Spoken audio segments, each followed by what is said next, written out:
Pregnant nurse बहू। सुषमा की बहू विनीता एक हॉस्पिटल में नर्स थी, लेकिन उसे डॉक्टर से भी ज्यादा नॉलेज थी। हॉस्पिटल में सब विनीता की तारीफ किया करते थे। सुषमा का बेटा यानी कि अंकित अपनी बीवी विनीता से बहुत प्यार करता था और उसे अपनी पत्नी की काबिलियत पर बहुत भरोसा था। धीरे धीरे वक्त गुजरता गया और शादी के 8 महीने बाद विनीता प्रेग्नेंट हो गई। मैं बहुत खुश हूँ। मेरा इकलौता बेटा है और अब इसका बच्चा इस दुनिया में आएगा। मैं दादी बन जाऊंगी। दादी मैं बता नहीं सकती मुझे कितना अच्छा लग रहा है। आपको खुश देखकर मैं भी बहुत खुश हूँ माँ। देखो बेटा, वैसे तो विनीता नर्स है, उसे अपने बारे में सब कुछ पता है, लेकिन फिर भी ना आजकल बच्चे पैदा करने में बड़ी परेशानी होने लगी है। उसे कहना कि वो अपना अच्छे से ख्याल रखे। अरे माँ, आप है ना, आपके रहते हमें चिंता करने की क्या जरूरत है। मैं तो अपनी बहू का बहुत अच्छे से ख्याल रखने वाली हूँ। उसे अच्छे से खिलाऊंगी पिलाऊंगी, तभी तो मेरा पोता या पोती एकदम हेल्दी पैदा होगा। कुछ दिनों के बाद सुबह के वक्त। अरे विनीता बहू, ये तुम क्या कर रही हो?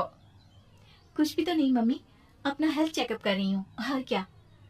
लेकिन ये ब्लड प्रेशर की मशीन और ये तुम्हारे हाथ में इंजेक्शन कैसा है? अरे मम्मी जी, मैं अपना ब्लड प्रेशर चेक करके देख रही थी। प्रेग्नेंट होना और ऐसी हालत में ब्लड प्रेशर चेक करना बहुत जरूरी होता है। लेकिन बेटा, इन सब कामों के लिए तुम्हें डॉक्टर के पास जाना चाहिए। अपना चेकअप खुद करने की क्या जरूरत है? और ये इंजेक्शन किस लिए लाई हो? मम्मी जी, इससे मैं अपना ब्लड सैंपल लूंगी और हॉस्पिटल में जाकर अपना ब्लड चेक करवा लूंगी। अरे, ऐसा भी कोई करता है भला? अपने खुद के हाथ से खुद का ब्लड सैंपल भी कोई निकालता है क्या? मम्मी जी, ये मेरा रोज का काम है, इसमें क्या है? मैं जब खुद से ये सब कर सकती हूँ तो किसी और से क्यों करवाऊँ? अच्छा ठीक है, जैसा तुम्हें सही लगे। कुछ दिनों के बाद सुषमा अपनी बहू को फिर से इंजेक्शन लगाते हुए देखती है और अंकित भी उस वक्त वहीं पर था। अरे विनीता, ये तुम क्या कर रही हो? तुम प्रेग्नेंट हो, इस तरह खुद को इंजेक्शन लगाने की क्या जरूरत है? अब तू ही समझा बेटा। पिछली बार भी अपना ब्लड सैंपल खुद ही कलेक्ट कर रही थी, तब भी मैंने इसे समझाने की कोशिश की थी, लेकिन ये तो मेरी बात सुनती ही नहीं। अरे मम्मी जी, मैंने पहले भी कहा था ना, बड़े हॉस्पिटल में नर्स हूँ मैं, और क्या करना है क्या नहीं मुझे अच्छी तरह पता है। हाँ, लेकिन तुम खुद को इंजेक्शन क्यों लगा रही हो? अरे इंजेक्शन नहीं है, प्रेगनेंसी में कुछ वैक्सीन लगवाने होते हैं, बस वही लगा रही हूँ, और क्या। और फिर एक दिन रात को अचानक विनीता की तबीयत खराब हो जाती है। क्या हुआ विनीता? तुम ठीक तो हो? तुम तो खुद अपना इतना ख्याल रखती हो, तुम्हारी तबीयत कैसे बिगड़ गई?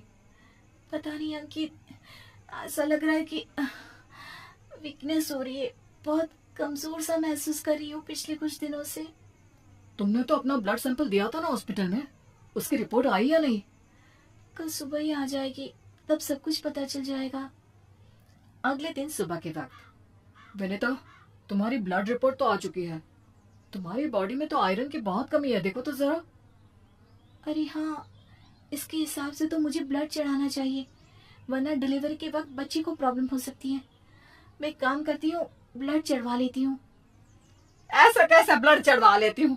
पहले डॉक्टर से जाकर पता करो और हॉस्पिटल में जाकर ब्लड चढ़वाओ। ये सब काम बिना किसी डॉक्टर की सलाह के नहीं करना चाहिए। मम्मी जी, आप फिर से शुरू हो गई ना। क्या करना है क्या नहीं मैं अच्छे से जानती हूँ, मैं खुद कर लूंगी। और विनीता हॉस्पिटल से ब्लड की बोतल का इंतजाम करती है और खुद अपने ही हाथों से खुद को घर में रहकर ब्लड चढ़ा लेती है। अगले दिन। विनीता, अब तुम्हारी तबीयत कैसी है? देखो, मुझे पता था ब्लड चढ़ते ही मेरी सारी वीकनेस दूर हो जाएगी। मुझे बहुत अच्छा लग रहा है, एकदम ठीक हूँ मैं।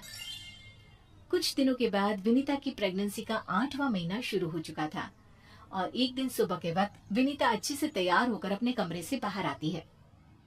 क्या हुआ विनीता, सुबह सुबह कहाँ जा रही हो? बहुत दिन हो गए हॉस्पिटल नहीं गई, सोच रही हूँ आज ड्यूटी पर चली जाती हूँ। डॉक्टर का भी फोन आया था अभी अभी। लेकिन बेटा, अब तुम्हारा 8वां महीना चल रहा है, ऐसी हालत में तुम्हें घर में आराम करना चाहिए और डिलीवरी करवाने तो बिल्कुल भी नहीं जाना चाहिए। लेकिन क्यों मम्मी जी, डिलीवरी करवाने में क्या प्रॉब्लम है? ये तो मेरा जॉब है। और हॉस्पिटल में दिन रात यही तो करवाती थी। आपने कहा कुछ दिन काम पर मत जाओ, इसलिए नहीं गई। हाँ मम्मी, वैसे विनीता ठीक ही तो कह रही है, उसका रोज का काम है ना ये। तुम आजकल के बच्चे ना कुछ नहीं समझते। अरे तुम्हें वैसा तो सब पता है, लेकिन शायद ये नहीं पता कि इस हालत में अगर तुम डिलीवरी करवाने आई औरतों को देखोगी तो तुम्हारी सेहत पर बुरा असर पड़ेगा। अरे मम्मी, ऐसा भी कुछ होता है क्या? मम्मी जी, किसी और की डिलीवरी करवाने से मेरे ऊपर कैसे फर्क पड़ सकता है? मैं कोई पहली बार थोड़ी ना ये सब करवाने जा रही हूँ।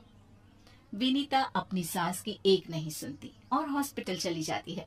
वहां से वापस आने के बाद, अरे मम्मी जी, आपको मेरी बहुत चिंता हो रही थी ना? ये देखिए, मैं बिल्कुल ठीक ठाक हूँ। अब आपको परेशान होने की जरूरत नहीं है। और जानती है, पूरी 5 डिलीवरी करवा कर आई हूँ, वो भी नॉर्मल वाली।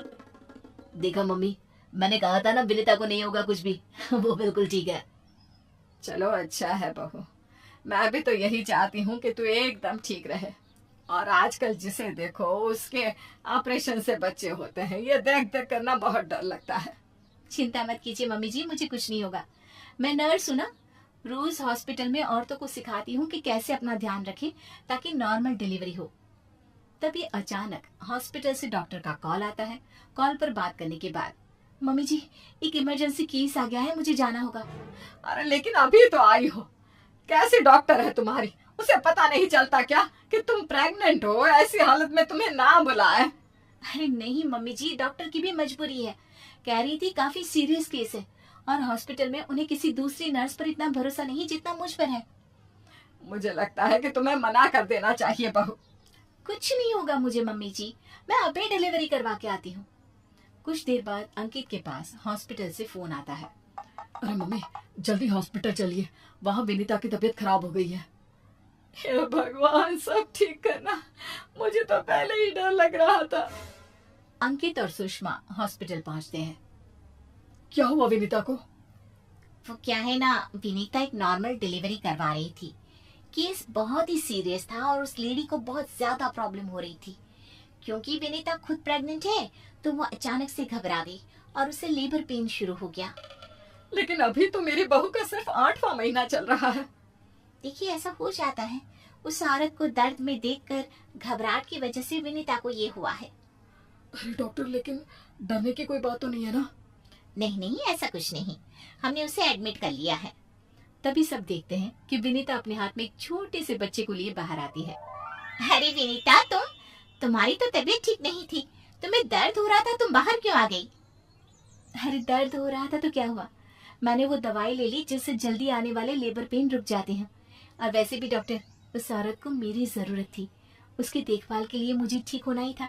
ये देखिए, उसका बच्चा एकदम सही सलामत है। अरे वाह मेरी बहू, तूने तो अपने तबीयत की परवाह ना करके किसी और की जान बचाई। मुझे तुम पर गर्व है विनीता। ऐसी ही थोड़ी ना वो हॉस्पिटल की सबसे अच्छी नर्स बनी है। मैंने कहा था ना मम्मी जी, मैं नर्स हूँ, मुझे अपने से पहले दूसरों की तकलीफ दिखाई देती है और मैं पहले अपने मरीजों की जान बचाती हूँ, फिर खुद की।